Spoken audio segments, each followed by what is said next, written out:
It's HPR1, member-supported Hawaii Public Radio, and I'm Dave Lawrence.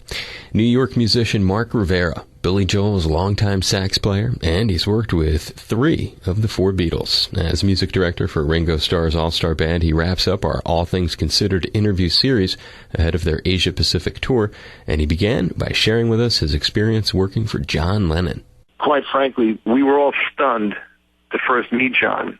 The thing that I think I find with John, and consequently with my relationship with Ringo, for people who have this incredible pedigree and who they are, none of that gets in the way of any conversation you'll ever have with them. They're so engaging and they're incredibly open. Is there an experience with him that more sticks out, maybe a lesson you got from working around John Lennon? Yeah, just listen, because anybody can come up with a great idea.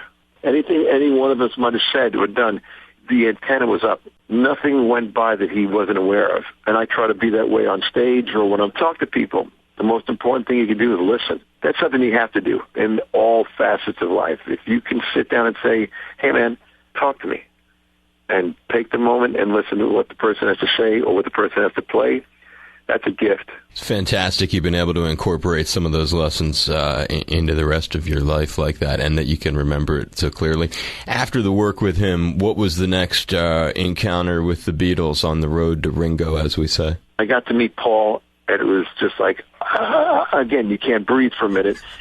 And Billy and Paul were really good friends. I'm thinking, this guy is my boss's friend, and it's like, wow. I was like that 6 degrees. I was a Kevin Bacon for a moment, you know what I mean? Yeah, totally. And I was connected to Paul McCartney through that. And then fast forward to working with Ringo, Clarence couldn't do one of the tours, and they asked me to come join Ringo's band. And at the time, I won't mention any names, but one of them was the musical director. Ringo would ask a couple of questions, and he'd shrug his shoulders. I don't know.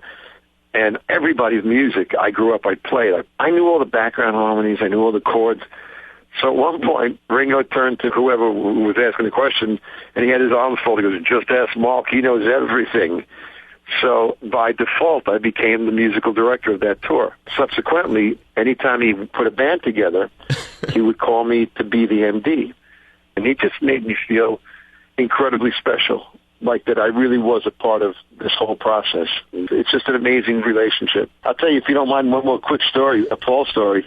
For Ringo's 70th birthday, Joe Walsh called me up. He said, Paul wants to put a band together. I think you should put the band together. We're going to sing Birthday at Ringo's birthday at Radio City, but he doesn't know we're doing it. So we had to go in 2 hours before sound check. So it's myself, Rick Derringer, Edgar Winter, Greg Dizanette, Paul McCartney, and Joe Walsh. We're running through Birthday, and Paul hadn't played Birthday in, I don't know, 6 years, he said. So he's playing, da-da-da-da-da-da-da, and he stops. Da-da-da-da-da-da-da, and he stops. And I said, Paul, by the way, when you play it goes da-da-da-da-da, and the bass goes boom, boom, boom, boom, boom, boom, so the bass never stops. He goes, all right, mate, let's try it again. So we do it again, and we come to the bridge, and it's like 2 measures before you, let's go into a party. And Paul jumped in 2 measures early. So I told him, I said, hey, Paul, by the way, you jumped the bridge 2 measures early, and now you got everybody looking across stage like, oh, man, this guy just really stuck his neck in a noose. So Paul turns to me and goes, I'll tell you what, mate. He says, this time, we'll do it again. He says, you sing it, and I'll play bass, and I'll sort out what it is. You talk about a surreal moment. I'm singing Birthday, the lead, and Paul McCartney is my bass player. Unreal. Yeah, and it took all of Barbara's effort to get Ringo to not walk off. Because he's like, I'm done with the show, let's get out of here. And she's like, no, wait a moment. And then they wheeled out a cake, if you remember. Yeah. He goes, oh, that's really special, let's get out of here. And Barbara's like, no, just wait one more minute. And all of a sudden, Paul's tech comes out with the bass.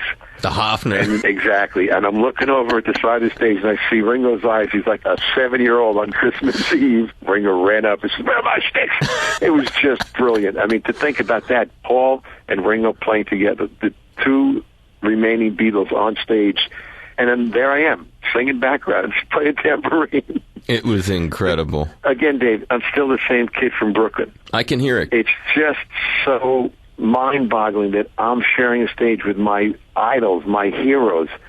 You're really bringing some great memories to surface here, man. Talking to you is a joy. It's fun. Anytime I get to share stories like this, as you can tell, I don't shy away from any of it, so you're going to be in Sydney? Yep. I'll make sure that you have a way to get back to me.